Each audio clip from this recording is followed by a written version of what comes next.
दोस्तों, विजया एकादशी के दिन चुपचाप गाय को खिला दें। ये एक छोटी सी चीज, उससे पहले दोस्तों जान लेते हैं विजया एकादशी के बारे में। सूर्य जब एक राशि से दूसरी राशि में प्रवेश करते हैं तो ज्योतिष में इस घटना को राशि परिवर्तन या किस्मत चमकाने वाली घटना कहते हैं। हर महीने एकादशी का पर्व आता है, लेकिन फाल्गुन महीने में आने वाली विजया एकादशी सबसे ज्यादा महत्वपूर्ण होती है। इस दिन सूर्य धनु राशि के निकलकर कन्या राशि में प्रवेश करता है। आइए जानते हैं साल 2024 में विजया एकादशी कब है। स्नान दान मुहूर्त महत्व। साल 2034 में विजया एकादशी 6 मार्च 2024 को मनाई जाएगी। इस दिन पवित्र नदी में स्नान के बाद सूर्य पूजा करने वालों को आरोग्य, धन, सुख, समृद्धि और अक्षय पुण्य की प्राप्ति होती है। कहते हैं इस दिन गुड़, अन्न, वस्त्र, काला तिल आदि का दान करने वालों को मोक्ष की प्राप्ति होती है। विजया एकादशी से धरती पर अच्छे दिनों की शुरुआत मानी जाती है। सूर्य के उत्तरायण से देवताओं के दिन का आरंभ होता है।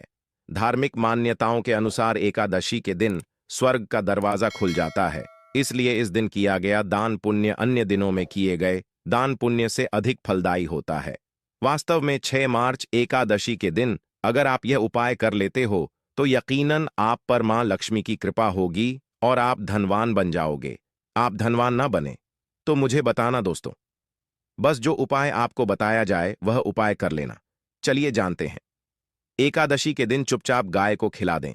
यह एक छोटी सी चीज, रोडपति भी होंगे, करोड़पति मिलेंगे, सभी संकट और कष्टों से मुक्ति, मृत्युदंड, पितृदोष तुरंत होगा खत्म। पूरे साल आपके भरे रहेंगे अन्न धन के भंडार। यूं कहें कि आपकी 7 पुश्ते तक करेंगे। रुपयों पैसों पर राज दोस्तों, 7 पीढ़ियों तक बैंक बैलेंस बढ़ता चला जाएगा। सभी दुख दर्द संकट कष्ट है वह दूर हो जाएंगे और सभी सुख आपके कदमों में आ जाएंगे। सभी सुख आपके कदम चूमेगी। यदि आप यह एक छोटी और खास चीज चुपचाप गाय को खिला देते हैं तो तत्काल गरीबी आपके जीवन से खत्म हो जाएगी।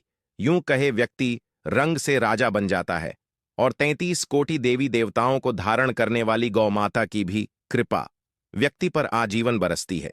व्यक्ति के घर में कभी भी अनंत धन वस्त्र कमी नहीं होती है। धन के भंडार व्यक्ति के घर में भरे रहते हैं। व्यक्ति के जीवन से तत्काल गरीबी खत्म हो जाती है। तो दोस्तों, कौन कौन से वे गाय से जुड़े खास और महत्वपूर्ण उपाय हैं जिन्हें यदि आप एकादशी के दिन कर लेते हैं तो दोस्तों यकीन मानिए आपके घर में अन्न धन के भंडार सदैव भरे रहेंगे। जो भी जीवन के दुख दर्द संकट कष्ट है वह सभी दूर हो जाएंगे। इस वीडियो में हम आपको उसी एक खास और महत्वपूर्ण चीज के बारे में बताएंगे, क्योंकि आपको एकादशी के दिन गाय को जरूर खिलानी है। तो दोस्तों, अपने फायदे के लिए पूरा वीडियो देखना। यदि आज की इस वीडियो को अपने बीच बीच में से देखा, काट काट कर देखा, तो यकीन मानिए जीवन में आपको कभी सफलता हासिल भी नहीं होगी, क्योंकि इस वीडियो में आपको कुछ ऐसे उपाय गाय से जुड़े बताने वाले हैं जिन्हें करने से आपके जीवन के जो भी दुख दर्द संकट है या कामयाबी होने में कोई बाधाएं आ रही हैं, सभी से छुटकारा मिलने वाला है। यूं कहे कि आपके जीवन में अपार धन सुख संपत्ति की प्राप्ति हो जाएगी। कभी भी धन से संबंधित परेशानी नहीं रहेगी। आर्थिक स्थिति आपकी प्रबल हो जाएगी। धन प्राप्ति के योग्य बन जाएंगे और जीवन में सदैव अनंत धन के भंडार आपके घर में भरे रहेंगे। अन्न धन वस्त्र कभी कमी नहीं होगी आपके घर में। तो दोस्तों, आज का वीडियो पूरा देखकर जाना। यदि आप चाहते हैं आप और आपके परिवार पर सदैव गौ माता की कृपा से, आपके पितरों की कृपा से, देवी देवताओं की कृपा से, तो दोस्तों वीडियो को पूरा देखकर जाना। बहुत ही फायदेमंद वीडियो है। पूरे 500 सालों के बाद ऐसे दुर्लभ संयोग है, तो पूरा वीडियो देखकर जाना। यदि आप लाभ हासिल करना चाहते हैं और 7 पीढ़ियों तक कभी कोई किसी तरह की कमी ना हो, ये फल चाहते हैं, तो वीडियो को पूरा देखकर जाना। बहुत ही लाभप्रद वीडियो है आपके लिए। दोस्तों, वीडियो को आगे शुरू करें उससे पहले आपसे रिक्वेस्ट करते हैं कि इस वीडियो को लाइक कर चैनल को सब्सक्राइब कर देना और कमेंट बॉक्स में सच्चे दिल से जय गौ माता जरूर लिख देना, जिससे माता की कृपा आपके और आपके परिवार के ऊपर सदैव बरसती रहे। और ज्यादा से ज्यादा वीडियो को शेयर जरूर करना, ताकि और लोग भी इस वीडियो के माध्यम से लाभ हासिल कर सके।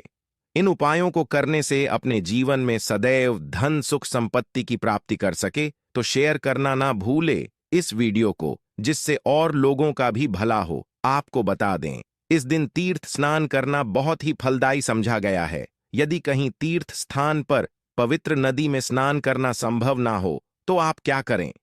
घर पर ही नहाने वाले पानी में गंगा जल की कुछ बूंदें डालकर स्नान कर लें। और साथ ही साथ यदि आप स्नान आदि से निवृत्त हो जाएं, सर्वप्रथम तो अपने घर के पूजा स्थान को साफ कर वहां पूजा पाठ करें। आप और पितरों के निमित्त तर्पण पिंड दान तो आपसे बने अन्न धन वस्त्र दान जरूर करें। और एकादशी के दिन दान करने से सभी मनोकामनाएं पूर्ण हो जाती हैं। एकादशी के दिन विशेषकर पूर्वजों की पूजन के लिए बहुत ही शुभ फलदायी समझा गया है।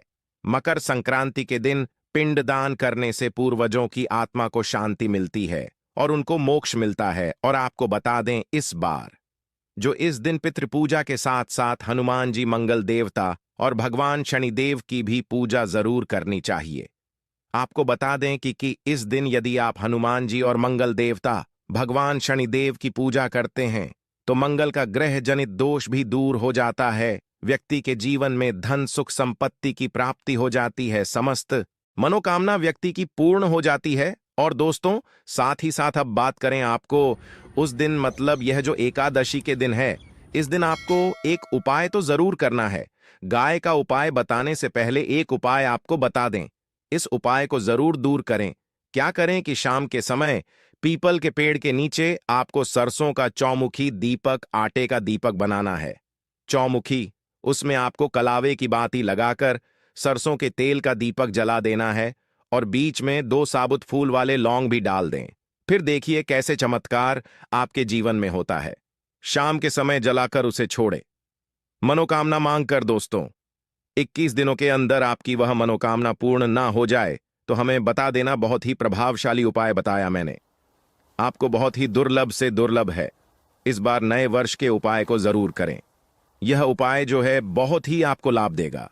और अब बात करें गाय से जुड़े कौन कौन से उपाय आपको इस दिन, मतलब गाय से जुड़े उपाय जिन्हें करने से व्यक्ति को 7 पीढ़ियों तक बैंक बैलेंस की कमी नहीं होती। दुख दर्द संकट कष्ट दूर हो जाते हैं और सभी सुख व्यक्ति के कदमों में आ जाते हैं। कदम चूमती है सभी सुख और घर में धन के भंडार सदैव भरे रहते हैं, कोई कमी नहीं होती। किसी तरह कौन कौन से उपाय ध्यान से सुनना, जिस तरह बताएं उसी तरह इन उपायों को आपको करना है। तो चलिए शुरू करते हैं। कौन कौन से गाय से जुड़े उपाय हैं? प्रभावशाली चमत्कारिक उपाय है जो कि आपकी किस्मत को चमका देंगे। एकादशी से आपको लाभ शुरू करते हैं।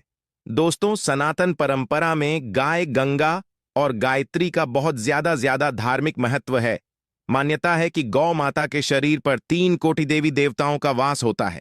गौ माता की पूजा करने वाले जातक पर इन सभी देवी देवताओं की कृपा बरसती है। गौ सेवा से न सिर्फ इस जन्म के बल्कि पूर्व के भी दोष दूर हो जाते हैं। गाय से हासिल पंचगव्य का उपयोग जरूर शामिल करें, क्योंकि पंचम गव्य के बिना कोई भी पूजा पाठ और हवन सफल नहीं होता। या दोस्तों, गौ कृपा पाने के लिए प्रतिदिन, सप्ताह अथवा महीने में परिवार समेत एक बार गौशाला जाने का नियम जरूर बनाएं और वहां गायों को हरा चारा जरूर खिलाएं। इससे आपको शुभ फलों की प्राप्ति होगी और साथ ही साथ गौ सेवा और गौ पूजा से 9 ग्रह शांत हो जाते हैं और इनसे जुड़े दोषों का निदान हो जाता है। गर्मियों में गौ माता को पानी पिलाएं और सर्दी में गौ माता को गुड़ जरूर खिलाएं। ध्यान रखें कि गर्मियों में गाय को गुधिया। अनेक देवी देवताओं को अपने ने शरीर पर धारण करने वाली गौमाता से जुड़े कई शुभ और अशुभ संकेत भी होते हैं। मसलन गाय का दूध दुहते समय यदि गाय ठोकर मार दे और सारा दूध बिखर जाए तो अब शगुन होता है। यदि कोई यात्रा पर निकल रहा हो और गाय अपने बछड़े को दूध पिलाती सामने आ जाए तो निश्चित रूप से जिस यात्रा के लिए आप निकले हैं वह यात्रा आप जरूर ही सफल होगी और वह जिसके लिए आप निकले हैं वह जरूर ही पूर्ण होगा। यात्रा पर जाते समय बाईं ओर गाय की आवाज आना और रात्रि में गाय की हंकार करना भी शुभ होता है। दोस्तों, साथ ही साथ गाय के साथ आप भूलकर भी दुराचार ना करें, अन्यथा मिलता है घोर पाप और जीवन भर की परेशानियां बनी रहती हैं। जी हां दोस्तों, गाय को राष्ट्रीय पशु बनाए जाने और इन्हें मौलिक अधिकार दिए जाने की बात हो रही है तो सवाल उठता है, गाय संस्कृति का अहम हिस्सा है। तब भी गाय के साथ लोग खराब व्यवहार कैसे कर लेते हैं। गाय दर दर भटकती रहती है, भरपेट इन्हें चारा तक लोग नहीं देते। गाय जब तक दूध देती रहती है तो उनकी सेवा होती है, और जैसे ही दूध देना बंद कर देती है तो लोग इन्हें उनकी किस्मत पर छोड़ देते हैं, सड़कों पर और गलियों में भटकने के लिए। ऐसे में गोवंश जीवों को कोई डंडे मारता है तो कोई पानी डाल देता है, कभी वाहनों की चपेट में आ जाती है तो कभी बीमार होकर बेचारी यह गाय दम तोड़ देती है। ऐसे में जरूरत है इन बातों को जानने की, गाय को लेकर शास्त्रों में क्या कहा गया है, गाय के साथ आपको कैसा व्यवहार करना चाहिए। दोस्तों, गाय को कभी भी मारना पीटना नहीं चाहिए। शास्त्रों में गाय को माता का दर्जा दिया गया है। गाय को मारने वाला माता को मारने पीटने वाले के समान पाप का भागीदार समझा जाता है। नरक लोक में वर्षों तक कष्ट भोगना पड़ता है, अगले जन्म पशु योनि में मिलता है। कथा है कि गौतम मुनि ने गलती से गाय को डंडा मार दिया था, जिससे गाय की मृत्यु हो गई थी, और इस पाप से मुक्ति के लिए इन्हें वर्षों तक तपस्या करनी पड़ी।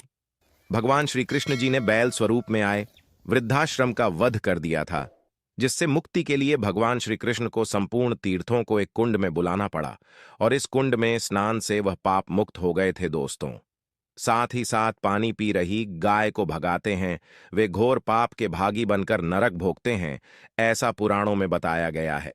जबकि जो लोग गाय के लिए प्याऊ और चार बनवाते, वह महाभाग्यवान होते हैं। ऐसे लोग घोर पाप से मुक्त होकर स्वर्ग पा जाते हैं और बड़े ही धनवान कुल में जन्म लेकर सुख भोगते हैं। और साथ ही साथ आराम कर रही गाय को कष्ट देकर कभी भी उठाना नहीं चाहिए। कहते हैं कि जिस स्थान पर गाय बैठी है वहां से नकारात्मक ऊर्जा खत्म हो जाती है। गाय के बैठने की जगह को जो लोग नियमित साफ रखते हैं, वह जन्म में किए गए जाने अनजाने में पापों से मुक्ति हो जाती है और गोलोलोक में स्थान पाते हैं। गाय को डंडा मारकर उठाना, पानी डालकर उठाने से मनुष्य पाप का भागी बनता है और अगले जन्म में उसे दर दर भटकना पड़ता है। और साथ ही साथ शास्त्रों में बताया गया है कि गाय का दूध उसके बछड़े के लिए होता है। गाय के बछड़े से बचा हुआ दूध ही मनुष्य को लेना चाहिए, परंतु कुछ लोग एक बार गाय को दूध लेने बाद फिर से बछड़े के लिए बचा हुआ दूध भी धो लेते हैं। ऐसा करना घोर पाप कहा जाता है। ऐसे दूध को धोने वाला और ग्रहण करने वाला दोनों ही पाप के भागी बन जाते हैं। दोस्तों, साथ ही साथ शास्त्रों में कहा गया है कि गोवंश मतलब गाय और बैल के पीठ पर नहीं बैठना चाहिए। इनकी पीठ पर बैठने से महापाप लगता है। ऐसे लोगों को नरक की यातना भोगनी पड़ती है। एकमात्र देव के अंश के उत्पन्न नंदी ही गोवंशीय है, जिस पर स्वयं महादेव और महादेवी सवारी करती है, क्योंकि नंदी ने स्वयं अपनी इच्छा से महादेवी की सवारी बनना स्वीकार किया था। और साथ ही साथ शास्त्रों में गाय के दान को बहुत ही महत्व दिया गया है, परंतु ऐसी गाय का दान कभी नहीं करना चाहिए जो बूढ़ी और बीमार हो। कठोपनिषद में नचिकेता की कथा भी इस संदर्भ में है कि जिस नचिकेता ने पिता द्वारा बूढ़ी गाय को दान करने पर आपत्ति जताई थी, दूध देने वाली और बछड़े सहित जो लोग गाय का दान करते हैं, वह महान पुण्य को हासिल करके स्वर्ग में स्थान पाते हैं। दोस्तों, साथ ही साथ सूर्य चंद्र मंगल शुक्र की युक्ति राहु से हो तो पितृदोष होता है। यह भी मान्यता है कि सूर्य का संबंध पिता से एवं मंगल का संबंध होने के कारण सूर्य यदि शनि राहु या केतु के साथ स्थित हो या दृष्टि संबंधी हो तथा मंगल की युति राहु या केतु से हो तो पितृदोष होता है। इस दोष से जीवन संघर्षमय बन जाता है। यदि पितृदोष हो तो गाय को प्रतिदिन या किसी भी एकादशी को या किसी पूर्णिमा के दिन, अमावस्या या किसी भी खास दिन पर रोटी गुड़ चारा खिलाने से पितृदोष खत्म जाता है। साथ ही साथ गाय की पीठ पर जो कुबड़ बना होता है वह बृहस्पति गुरु है। अतः जन्मपत्री में यदि बृहस्पति अपनी नीच राशि मकर में हो या अशुभ शिवलिंग में जा रहे हो और सामने से गौ माता आती हुई दिखाई दे तो गौ माता को अपनी दाहिनी ओर से जाने देना चाहिए। आपकी यात्रा जरूर ही सफल होगी। और जिस घर में गाय होती है उसमें वास्तु दोष स्वतः ही खत्म हो जाता है। और साथ ही साथ आपको बता दें कि गाय को आप भी रोटी बनाएं, प्रतिदिन ताजी रोटी ही बनाएं। गाय को अगर आपने रोटी बनाई है तो कोशिश करें कि उस रोटी को आप तुरंत ही गाय को दे दें। अगर आप उस रोटी को रख दें और उस रोटी को अगले दिन देंगे तो वह रोटी बासी मानी जाएगी। गाय को कभी भी बासी रोटी ना दें, इससे घर में नकारात्मक ऊर्जा वास करती है और जो भी काम आपके बनने वाले होंगे वह काम भी आपके बिल्कुल भी नहीं बनेंगे। इससे आपके घर में हमेशा दर्द देवता का वास रहेगा और आप जिस भी काम को करेंगे उस काम में आपको हमेशा असफलता ही हाथ लगेगी। इसलिए कोशिश करें गाय को रोजाना ताज़ी रोटी बनाकर खिलाएं और रोटी को बिल्कुल ना रखें। बासी रोटी गाय को ना दें और साथ ही साथ सड़ी गली चीजें गाय को नहीं खिलानी चाहिए। घर में कोई फल है, कोई सब्जी है, सड़ जाए तो लोग क्या करते हैं, गाय को देते हैं। नहीं, ऐसा नहीं करना चाहिए। ऐसा करने से यदि आप गाय को खिलाते हैं तो आप पाप के भागी बन जाते हैं।